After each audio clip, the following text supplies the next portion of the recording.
My first guest in studio this week hails from Dundalk, and after being diagnosed with postnatal depression, she set out on a personal journey to find inner happiness and the answers to the many questions she had about life. I'm delighted to welcome Marie Fay to the Late Lunch. Thank you very much, Gerry. It's a privilege to be here. Thank you. And it's great to have you with us today. So, Marie Fay, take us back. Who was Marie Fay before this journey began? Okay, well, I mean, I'm an ordinary girl from Dundalk. I've had a pretty average upbringing and gone through all the motions of going to school and, you know, college and getting your job and meeting your man and getting married and getting your house, and kiddies come along. And then, you know, all of a sudden then I realised, you know, everything that I did have, but yet I had, you know, I didn't know what was wrong with me. I should have been on top of the world. 2 beautiful, healthy children, a wonderful husband. But I was feeling very down on myself and just, you know, felt I couldn't cope, crying at the drop of a hat and, you know, not being able to find happiness in anything that was going on. And, you know, when you think back to it and you remember times where you'd get packed up and you'd go out for the afternoon, say with the kids, and you'd get to the shopping centre and then just have nearly like a panic attack, and you'd kind of go, oh, I have to go home. So literally it'd be back to the car, drive home, and that'd be that. So yeah, it was quite difficult, and it was hard for people to watch me like that. And that was after your second baby? Yes, they reckon that I had a touch of it after the first as well. But it's quite common. It's actually very common with women, and you know, you meet a lot of people who are going through it or who have gone through it, you know. And how long did this last for? Well, I suppose, you know, ultimately it would have lasted for, before I sought help, maybe a few months, maybe 6 months, you know, and then you kind of go, well, you know, there has to be something maybe behind this. So, you know, I visited the doctor and was diagnosed with postnatal depression, so put on the antidepressants and attended, you know, clinic after that. But I felt, well, gosh, you know, it was masking it, but it wasn't dealing with it. You know, and I actually felt very numb and, you know, deadpanned to everything in life. So there was no high and there was no low. It was just like mundane. So I thought, right, well, this is not how I want to live my life. So I decided, I started back. I used to read years ago and loved reading, and I hadn't read for years. So I started to read novels, and I found that was a little escape from what you'd perceive to be reality. And then I started to get interested in the self-help books and visited the library. So one in particular caught my eye, which was The Monk Who Sold His Ferrari. Now the particular title itself is kind of go, oh, what's that about? I read it. Did you? Yes, yeah. It's super. It is super. And it was because it's a story. That's what I loved about it. It kind of was an easy transition from, you know, the fiction into, well, how, you know, can I approach life in a different way? You kind of were looking at it and reading and going, is this real? You know, did this actually happen to somebody? So yeah, it gave me a lift. It gave me a hope that there was a different way of approaching this, and one thing led to another, and as my husband knows, I don't do things by halves, and it was a quest then to find inner happiness. So, and this began with simply, as you said, you started reading, but this book in particular... if people ask me, well, which would have been one that would stand out in your mind, the one that I kind of kept going back to. So, you know, I of course bought it then, you know, because I was reading it and going, and even started to take notes. And I said, this is crazy, just go and buy the book and have it, because I had gotten it out of the library. So yeah, it's one that I have, and I would have fond memories of it. You know, and there's different tools in it, different practical ways that you can put into practice in your life, and it's your choice as to whether you want to do that or not. Some things will suit some people, others will suit others, but it's basically, you know, helping you to see that there is a beautiful, peaceful, joyful, love-filled place within you, and you know, you can have all the success in the world on the outside, but if you haven't the balance in your life, and you know, you can work yourself into the, you know, to the bone, but it's not necessarily what life is about. And it's to find that inner joy and happiness within. For me, inner happiness is the fuel for success. It's not the other way around. And I've seen that so much in my life. So, And after reading the book on that, did you feel you were emerging from this dark space that you're in, that no man's land? I'm listening to what you said to me, that you felt you were in when you didn't know, out for the day and back home immediately. Yeah, it was, there is a different way. And I discovered that if I put a little bit of work in and I surrounded myself with positive, books, calendars, affirmations, it was like, it reminds you, it takes you into the moment. Like if you felt yourself slipping into the darkness again, you can tip into something and read it, and immediately brings you back into who you are. So it was a gradual process, and coming off the antidepressants and getting the balance there until eventually I did it, and I haven't looked back. And it's been a journey ever since, with reading many, many, many, many books. I love reading. Now, a lot of them, I suppose, are saying the same thing in a different way. But yeah, you'll get something from every book, I think. So it's been one of the ways that I have found quite a deep inner happiness within myself. I want to explore this more with you after news and weather at 2:00. Marie Fay is with us on Late Lunch this Monday. I call myself a Jollyologist. And people look at me and go, what? I never heard that one before. Jollyologist. A Jollyologist. Yes. I like that. It goes with the territory, and I just look at you smiley, and you couldn't but be jolly in your company this afternoon. You said this, you talked to me about seeking happiness and joy before news there, and that it was missing from your life. You mentioned the self-help books and that as well. What else? What else did you use you're telling me that you're happy, content within yourself?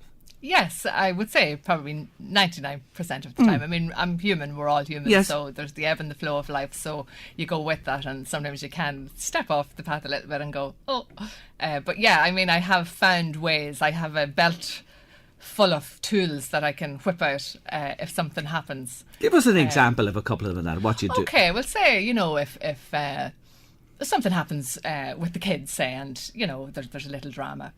As it happens, it's not to get into the drama, to kind of step back from it. Lean out is one of the best advices I've ever been given. And to not get into bed with the problem as such, because then a solution can't be seen if everybody's in with it. So it's to just kind of extract yourself from the situation, listen, and, offer love and, understanding. But also, it's to see, right, well, what can we find a positive in this? How can we look at this in a positive way? Because everything happens for a reason. I don't believe that any coincidences in this world. Everything happens in accordance with the way it is. So, I think when you keep your energy in a state that's calm and, what'll give you relief in this moment? Am I going to be worried about this when I'm 90? If I'm not, well, then let it go. It's not, something happened with my daughter yesterday, and she handled it so well. It was just incredible. I thought, wow, a kid just keeps it so simple. There's no getting into the drama or whatever. So it's like, keep it simple. Extract yourself from from what you perceive to be the problem, and try and look at what can be a positive in it.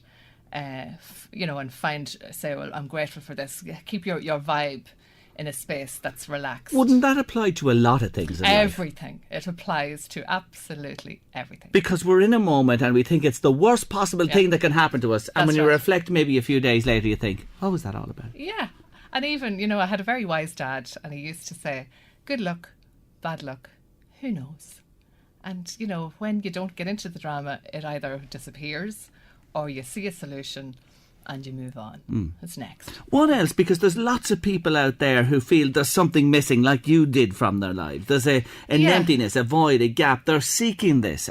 What else should people look to as maybe a small crutch or something to help them along? Well, I mean, of course, the self-help books are great for me, but everybody's not a reader. Another thing that I found great was, it was actually a turning point in my life, was watching a film. You know, if you're asking the questions, I think asking questions is a very good way of attracting the answer to you. And if you're not asking the questions, well, then you're not going to get the answers. So it's to be curious, to be, you know, inquisitive, to say, right, well, if this isn't working in my life, you know, what can I do, or who can I approach to see what would I do about this situation? There's always somebody that's been through what you've been through, always. So seek help. You know, ask for help. There's a wonderful story of a boy walking down a road with his dad, and there's a big rock in the middle of the road, and the boy says, "Dad, do you think I could move that rock?" And the dad says, "Well, if you use all your strength, yes." So the boy huffed and he puffed and he shoved and he pulled, and he couldn't move the large rock. And he said to his dad, "I thought you said if I used all my strength, I could move this rock." And the dad said, "Sometimes using all your strength involves asking for help." He says, if you had asked me, we could have moved it together. So there's always somebody out there to help you. So that's you know, ask for help if you need it. So the biggest danger is staying in that rut, just accepting things as they are and not making the change. Yes, I mean, like, sometimes it takes a lot of courage as well. You know, I mean, sometimes we think it's easier to stay the way it is rather than having the courage to say, right, well, this isn't really what I would like. You know, I deserve better. You know, I mean, everybody deserves happiness. Everybody deserves to feel love and joy. It's our birthright. So there's always a way to find it. So asking for help is another one. As I said, when you're asking the questions as well, the answers sometimes come in ways that you don't expect. And we watched a film, Yes Man, I don't know whether you've seen it or not, with Jim Carrey in it, where in his life he says no to everything and he's miserable, and he, you know, his friends ring and ask him out and he has an excuse for everything and goes nowhere and does nothing. And I was looking and I thought, gosh, I can kind of relate to that even after my self-help, you know, journey and still not feeling fulfilled. I thought, gosh, that's a good New Year resolution. So that was in the November, and the December I said, right, New Year resolution for 2010 is say yes to life. And oh my God, my life changed beyond belief because my energy changed. I was open rather than closed. I was open to expansion rather than shut down. I met wonderful new friends. Opportunities came, I don't know where, but the biggest one was I met a mentor at a class that I went to, and I haven't looked back. And he's helped me to grow. You know, I can see the importance of a mentor in my life and how I have expanded and, you know, expanded my self-confidence and belief in myself, because really your life is a reflection of how you feel about yourself. Everything in your life comes back to you. So if you're not feeling good about yourself, you know, or worthy of this greatness and goodness, which you are. Everybody is born with this beautiful uniqueness about themselves. Everybody has unique gifts and talents and a song within them. Don't die with your song inside you, as Wayne Dyer says. Please sing your song to the world. And, you know, a mentor helps you to grow into that and to recognise what your gifts and your talents are, and to have the confidence then to be able to bring that to the world. Do we all need a mentor? Well, I mean, not necessarily. I mean, you can possibly have the experience with reading books or listening to CDs, or even just naturally. It depends on your environment and the people you're hanging around with. And, you know, I mean, it's, you know, everything is a 3D kind of vision of what's going on in your life. You know, to say that you're a reflection of who you hang around with or who's in your environment. So I mean, not necessarily, but I found it to be marvellous. For you? For me, it was I wouldn't be sitting here without the experience. You're so positive. You even bouncing in here today, and I've only met you for the first time at that, but can all that positivity and having that positive outlook, opening up, saying yes, at the end of the day, if you're out there today in difficult circumstances, you have to put bread on the table this evening, pay the mortgage, do things like this, you know, it's all well and fine, but people are probably saying, oh, it's all right for Marie and there and Gerry, sure, they're on the pig's back. What about that scenario? Yeah, she's for the boards, like. I do understand. I mean, I'm a human. I live in this world as well, and I have my own trials and tribulations. Don't think that, you know, life is filled with peaks and valleys. I know it can be difficult for people, out there, and there's a lot of talk about that at the moment. But you can change how you feel about your circumstances. I mean, there's been many things written. I saw an interview with a lady who's 108. She was interviewed by Tony Robbins. And she had been in the concentration camps during the war with her son, and the experience. She was a pianist, and the experience that she had. But the lightheartedness about her, and, you know, she could find, you know, love within her circumstances in it, and she was able to express her talents. And, you know, she said, smile, laugh, you know, keep it simple, keep it light. You know, and there was just such a beautiful energy coming off her. So, I mean, if somebody like that can endure horrific circumstances, another one would be Viktor Frankl, A Man's Search for Meaning. He writes about his experiences in the concentration camp, and he said, no matter what happens, nobody can take away your right to feel like how you want to feel inside, and that can be peaceful, joyful, love. It can extract many things, you know, many beautiful things from you in circumstances like that. So, you know, no matter what circumstances you're in, if you can be grateful for as many of the things in your life, gratitude is like a magic wand. You know, it switches you off of what you don't want, thinking about what you don't want in your life, and onto what you do want in your life. So I would suggest to anybody to go out to your garden or go to the beach or wherever that you will find a stone, and pick one that you feel drawn to and put it in your pocket or your bag and carry it. And every time you see it or feel it, you think of something that you're grateful for, and keep a gratitude journal at night. It'll change your life. You had many questions about life in your time, and I suppose people ask, you know, what's it all about here? What are we doing here? Where are we headed? Life is short, but many of us just prattle on and move on as if we're going to live forever. Yeah, that's right. Yeah, we presume that it's never ending, and to me, there is a never ending element to our existence.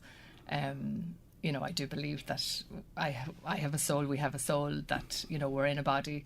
We're using it as a vehicle to travel through this lifetime. But when we die, you know, our body goes back to dust, but our soul lives forever. So it's, for me, we're here to have the physical experience, and to have, you know, to find joy within our experiences, and to bring our uniqueness and our greatness and our gifts and our talents to the world. What can we bring to the world rather than what can we get from the world? And, you know, it's you know, and on your deathbed, I think the one biggest regret that people have is that they didn't live the life that they would have liked. They lived somebody else's. You know, you do what you think others might like you to do. So, you know, your time is limited in the physical. Yeah. So it's important to make the best of it. Yeah, and, you know, there is no tomorrow. We think we have, as you say, forever. And we'll do it when we retire, or we'll do it when, you know, the kids are grown up and left the nest, or we'll do it when, you know, we have the money, or we'll do it, you know, if there's something that you really want to do, even to dream it in your head and have a vision. Everything has to start with a vision. You know, anybody who ever did anything in history had a vision of it first. So, you know, no matter where you are in your life, put your boat in the river and off you go downstream. Go with the flow. Go with the flow. That we're here today, you say, is a coincidence of coincidences, because just tell us that little story before you go. Okay, what was this now, Dave? About being with us on LMFM today, how this came about. Okay, yes, well, as I said, you know, everything starts with a vision. So I would have seen somebody talk about a thing called vision boards about 5 years ago, where they put up pictures of what they would like to have in their life, and, you know, visualise it and get the feeling of having it and sending it out there into the ethers. You know, I mean, there is a divine essence that permeates every particle in this universe, you know, and what you wish to call it is irrelevant, but how you experience it is what matters. And there is a magic and a beautiful energy that is out there that flows through us. So this is part of it. It's called the law of attraction. So I got into the vision boards, and we've had wonderful results with them. But just talking about the story from coming here, how I got here, I actually have LMFM up on my vision board for 2012. So when the message came in last month, I thought, oh, I must check my vision board and see what else is on it. What's next? It obviously came from the article that was in the newspaper. Yeah, I saw. I just picked up and found you somewhere else, and then I said, "This is a lady I want to talk to." Yeah. And you honestly believe that happened because of... Yes. Well, I mean, whether you believe it or whether you don't, Yes, it happened. it happened. Yeah, absolutely. So I have a big faith and belief in a magical... Carry the stone in your pocket. Carry the stone in your Every pocket. night, write down What you're grateful for, at least 5 to 10 things. Yes. Gratitude will change your life. and your life will change with this. Well, it's one of the tools, yeah. yes, but it's the most practical and Yeah, the that somebody one that can do. everybody can relate Yeah, to. and it's simple to do. Yeah, Really. that's right. You're mentoring yourself now. You have a mentor, but you do some mentoring. Oh, I do. Yes. Oh, absolutely. Yes. This is what I love to do. I offer mentoring on a one-to-one basis. I give vision board workshops as well, and I have a new website up, Which is? It's www.mariefayinspiration.com, and I'm also on Facebook and Twitter, and I'm writing my own book of inspirational quotes, which happened a note of me trying to do it. I've always wanted to write a book from I started reading, so it's kind of happening without me even realising. So if anybody wishes to log on and have a look at what I offer, and I offer inspiration every day on the World Wide Web. And you want to offer one listener of the Late Lunch the opportunity Yes.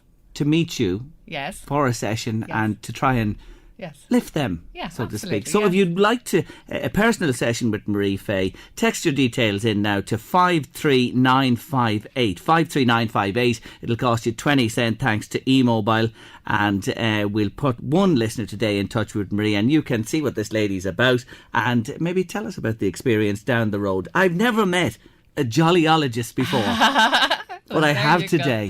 And it's made my day that little bit brighter, I want to say as well. You're a lovely lady. I wish you the best with the work going forward. And thanks a million for joining us on the show this afternoon. Marie Fay. Thank you very much.